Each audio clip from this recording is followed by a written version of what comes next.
بسم الله الرحمن الرحيم الحمد لله وحده والصلاة والسلام على من لا نبي بعده أما بعد أعوذ بالله من الشيطان الرجيم بسم الله الرحمن الرحيم واتل عليهم نبأ ابني آدم بالحق إذ قربا قربانا فتقبل من أحدهما ولم يتقبل من الآخر قال لأقتلنك قال إنما يتقبل الله من المتقين اما بعد تاریخ اسلام کے سلسلے میں ہم آپ سے مخاطب ہیں۔ گزشتہ کل حضرت آدم علیہ السلام سے متعلق ہم نے کچھ آیات اور کچھ احادیث نبویہ علیہ السلام کا ذکر کیا تھا۔ اسی سلسلے کو ہم آگے بڑھاتے ہوئے آج حضرت آدم علیہ السلام کے بیٹے قابیل اور حابیل کا قصہ، کچھ احادیث مبارکہ اور کچھ قرآن مقدس کی آیات کی روشنی کے اندر آپ کے سامنے پیش کیے جا رہے ہیں۔ حضرت آدم علیہ السلام کے دو بیٹے تھے، ان کا نام تھا حابیل اور قابیل۔ تو اللہ تبارک و تعالیٰ نے قرآن مقدس کے اندر ارشاد فرمایا ہے کہ اے محمد عربی صلی اللہ علیہ وسلم،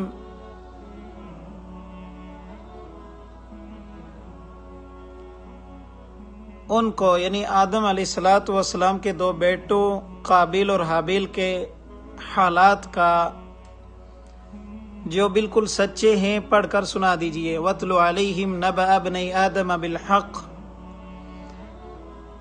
جب ان دونوں نے خدا کی بارگاہ کے اندر کچھ نیازیں چڑھانے کی کوشش کی اور چڑھائیں۔ اِذْ قَرَّبَا قُرْبَانًا فَتُقُبِّلَ مِنْ أَحَدِهِمَا، تو قرآن مقدس کہہ رہا ہے کہ ایک کی طرف سے شرف قبولیت ہو گئی، فَتُقُبِّلَ مِنْ أَحَدِهِمَا وَلَمْ يُتَقَبَّلْ مِنَ الْآخَرِ، دوسرے کی قربانی قبول نہیں کی گئی۔ تو تب قابیل حابیل سے کہنے لگا کہ میں تجھے قتل کر دوں گا، اس حسد کی بنا پر کہ آپ کی قربانی کیوں قبول ہو گئی اور میری قربانی کیوں قبول نہیں ہوئی گئی۔ تو اس نے کہا کہ خدا پرہیزگاروں ہی کی نیاز قبول فرماتا ہے، یعنی حضرت حابیل نے کہا قابیل کو کہ فَتُقُبِّلَ مِنْ أَحَدِهِمَا وَلَمْ يُتَقَبَّلْ مِنَ الْآخَرِ قَالَ إِنَّمَا يَتَقَبَّلُ اللَّهُ مِنَ الْمُتَّقِينَ، اللہ تبارک و تعالی پرہیزگاروں کی قربانیاں قبول کرتا ہے۔ جب اس نے یہ بات سنی تو اس کے اندر کچھ غصے کی لہر دوڑ گئی اور وہ کچھ زیادہ ہی اس کے اوپر جو ہے شعلے اگلنے لگا۔ تو اس نے کہا میں تو تجھے قتل کر کے ہی رہوں گا۔ تو حضرت جناب حابیل نے کہا لَئِن بَسَطْتَ إِلَيَّ يَدَكَ لِتَقْتُلَنِي مَا أَنَا بِبَاسِطٍ يَدِيَ إِلَيْكَ لِأَقْتُلَكَ، کہ اگر تو ایسا کوئی ارادہ رکھتا ہے اور ایسا کچھ کرتا ہے تو میں ہرگز اس کا ساتھ نہیں دوں گا، میں قتل بھی نہیں کروں گا اور میں اس چیز کا ارادہ بھی نہیں کر سکتا۔ سو تو چاہے تو کر لے۔ لَئِن بَسَطْتَ إِلَيَّ يَدَكَ لِتَقْتُلَنِي مَا أَنَا بِبَاسِطٍ يَدِيَ إِلَيْكَ لِأَقْتُلَكَ إِنِّي أَخَافُ اللَّهَ رَبَّ الْعَالَمِينَ، میں عالمین کے پالنہار سے ڈرتا ہوں، میں پروردگار سے ڈرتا ہوں، میں اللہ تبارک و تعالیٰ کے سامنے پیش ہونے سے ڈرتا ہوں، لہٰذا میں تو ایسا کام نہیں کروں گا۔ حضرت ابن مسعود رضی اللہ تعالی عنہ کی اور دوسرے بہت سارے صحابہ کرام بیان کرتے ہیں کہ جب آدم علیہ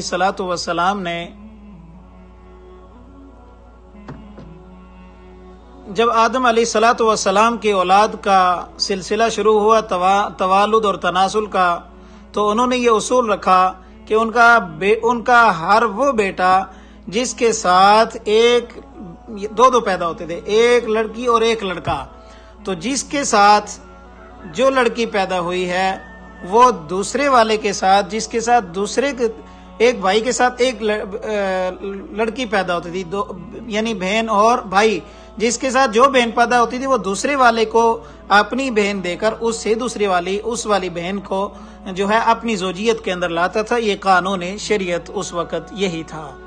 گویا کہ لیکن ہوا کچھ یوں کہ جو حابیل کے ساتھ جو بہن پیدا ہوئی تھی وہ زیادہ ہی خوبصورت تھی، اور قابیل کے ساتھ جو بہن پیدا ہوئی تھی وہ قدرے اس سے تھوڑی نرم تھی.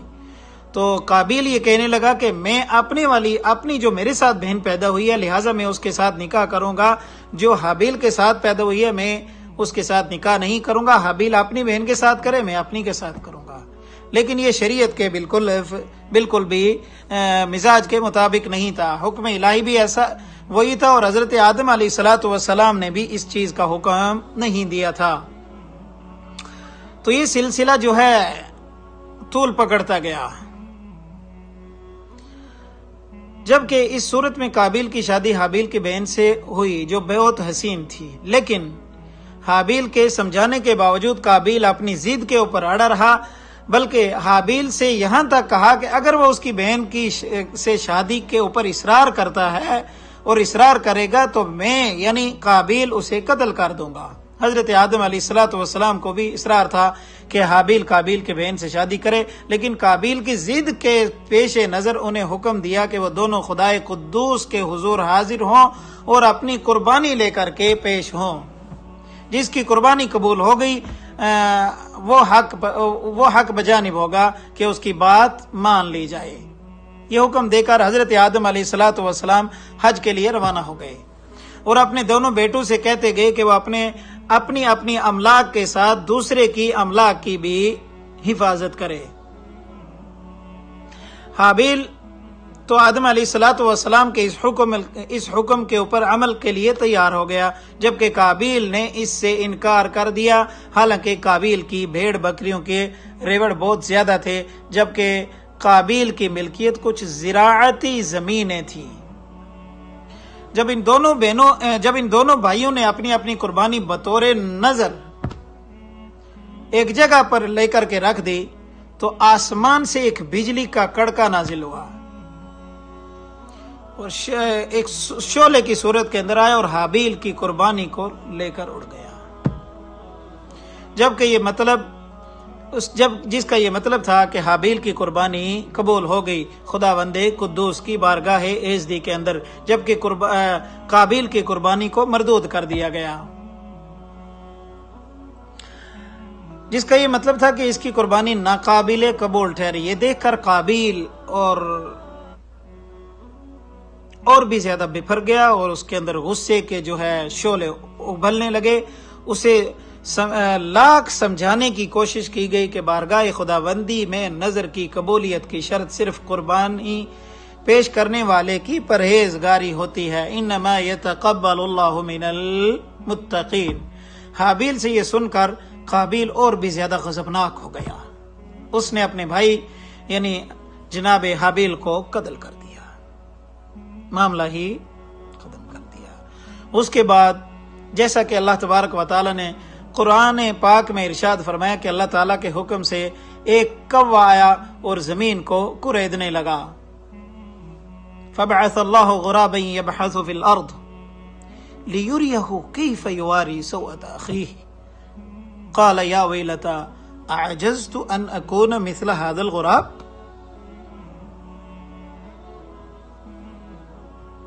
اعجزت ان اکون مثل هذا الغراب فأواری سوءۃ اخی فأصبح من النادمین. وہ کہنے لگا، کوا آیا اور کوے نے کیا کیا کہ زمین کے اندر کریدنا شروع کر دیا، اور کرید کر کے کوے کا جو ساتھی تھا اس نے اس کو دفن کیا. اور مطلب یہ تھا کہ قابیل کو اس چیز کا ڈھنگ بتائے کہ تو نے جو یہ قتل کیا ہے اس کو اب چھپانا کیسے ہے. اور قابیل یہ دیکھ کر کے بڑا افسوس کرنے لگا کہ میں اتنا گیا گزرا ہوں کہ مجھے اس کے میں نے قتل تو کر دیا لیکن میں اس کو جو ہے چھپانے کے قابل نہیں ہوں، اور میں اس کوے سے بھی گیا گزرا ہوں. اس کے بعد جو ہے اس نے قابیل نے حابیل کی لاش کو اسی زمین وہیں پہ کوے کے جیسے کہ کوے نے کیا تھا اسی طرح کر کے زمین کے اندر گڑھا کھودا اور کھود کر کے اس کو دفن کر دیا۔ مورخین اور اہل سیر نے کہا ہے کہ آدم علیہ السلام نے حابیل کی موت پر مرثیہ بھی کہا تھا اور بالاتفاق پہلا مرثیہ کہا گیا تھا۔ بعض علماء کے بیانات کے مطابق حضرت نبی کریم علیہ السلام نے فرمایا کہ یوسف علیہ السلام کو آدم علیہ السلام کے حسن کا ایک حصہ دیا گیا تھا۔ علماء نے حضرت نبی کریم علیہ السلام کے اس قول مبارک سے یہ معنی اخذ کیے کہ یوسف علیہ السلام کو آدم علیہ السلام کے حسن کا نصف حصہ دیا گیا تھا۔ علماء کرام کا رسول کریم صلی اللہ علیہ وسلم کے مندرجہ بالا قول کے مبارک سے یہ نتیجہ اخذ کرنا نامناسب یا بعید از قیاس نہیں ہے، کیونکہ اللہ تعالیٰ نے حضرت آدم علیہ السلام کو جب اپنے دست قدرت سے پیدا کیا، اس کے علاوہ اللہ تعالیٰ نے آدم میں اپنی روح پھونکی اور فرشتوں کو یہ حکم دے کر کہ انہیں سجدہ کریں، انہیں اعلیٰ ترین عظمت سے سرفراز فرمایا تھا۔ پھر جب فرشتوں نے اللہ تعالیٰ سے عرض کیا کہ آدم علیہ السلام کو زمین پر تو نے اپنی خلافت سونپ کر وہاں کی ہر چیز پر انہیں تسلط عطا فرمایا ہے، لہٰذا ہمیں جنت کے داخلے صرف ہمارے لیے رکھے جائیں، ان کے لیے دنیا رکھ دی جائے۔ اب جنت کو ہمارے لیے مخصوص فرما دیا جائے تو فرشتوں کے اس التماس کے جواب میں اللہ تبارک و تعالیٰ کا یہ ارشاد کہ جنت بھی اس کی صالح ذریت کے لیے ہے، مخصوص ہے، یعنی جو نیکوکار بن کر کے آئیں گے، جو اعمال صالحہ کر کے آئیں گے، میں انہیں جنت کے اندر ضرور داخلہ دوں گا۔ اس میں اپنی روح بھی پھونکی اور اس نے اسے اپنی صورت پر ڈالا۔ اس امر کی بین دلیل ہے کہ خود اللہ تعالیٰ کے نزدیک بھی ابو البشر حضرت آدم علیہ السلام کی عظمت کیا تھی۔ یہ تھے جناب حابیل اور قابیل کا وہ قصہ جو قرآن اور احادیث مبارکہ کی روشنی میں آپ کے سامنے پیش کیا گیا ہے۔ آپ ہمارے ساتھ اسی طرح جڑتے رہیں، ہم تاریخی واقعات قرآن اور حدیث کے روشنی کے اندر لے کر کے آپ کے سامنے حاضر ہوتے رہیں گے۔ اور ایک بات واضح کرتا چلو کہ بسا اوقات یہ چیز ذہن میں نہیں رہتی کہ قاتل کون تھا، آیا حابیل نے قابیل کو قتل کیا یا قابیل نے حابیل کو قتل کیا؟ تو اس کے لیے ایک چھوٹا سا نقطہ آپ یاد رکھیں، قابیل قاف سے اور قاتل، یہ بات یاد رکھیے، قابیل قاتل تھا، حابیل مقتول تھا، یعنی قابیل نے قتل کیا تھا حابیل کو، قابیل ہی قاتل تھا، تاکہ آپ کو یہ ذہن میں رہے کہ قتل کرنے والا کون تھا اور مقتول کون تھا۔ وما علینا الا البلاغ المبین۔